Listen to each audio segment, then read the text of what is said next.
For this section, we're mainly going to look at the four different ways that elections and voting schemes can be flawed. We're going to start with a very simple to understand one called the Majority Criterion, which basically says that the person, option, thing with the most should win. Where a little bit more exactingly, we can say that if a candidate receives the majority of first place votes in an election, then that candidate should be the winner of the election. Where what we're going to see here is that some of our methods will pass the majority criterion, but in our cases from there, actually kind of none of them did. The plurality method came a little bit close to fitting this. It fit it in spirit, if not reality, but actually with none of the other three did anything like that come close to happening. So let's get another example here, understanding how exactly this can be violated. The 11 members of the Board of Trustees of your college must hire a new president, which is something they're going to have to do at FGCU soon. The 4 finalists for the job, E, F, G, and H, are ranked by the 11 members. The preference table is shown below, where the board members agree to use the board account method to determine the winner. And for this, we want to determine who has the majority of votes and who would win via board accounts.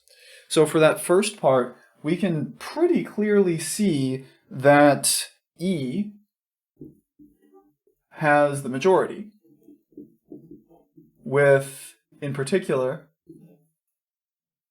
6 out of 11 of the votes. So if you just take the plurality method, they would win. Even if you tried taking the plurality with elimination method, they'd still win. You just illuminate options that aren't 6.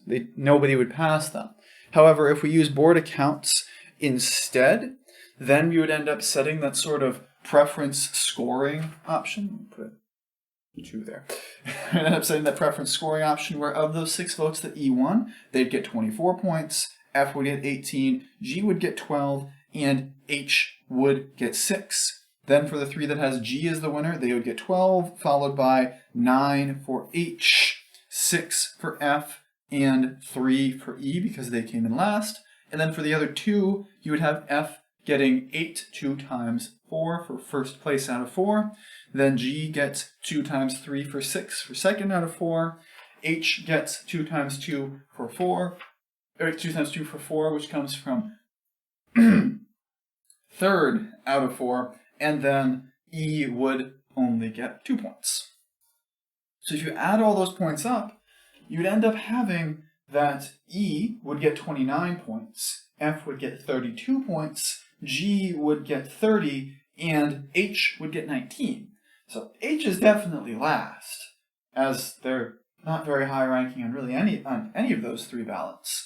But both F and G would pass E in that scoring system, where in particular F would end up being the winner. And this is a result of the fact that E is at the bottom of both of the other 2 sets of ballots, where there's various reasons why this sort of thing could happen.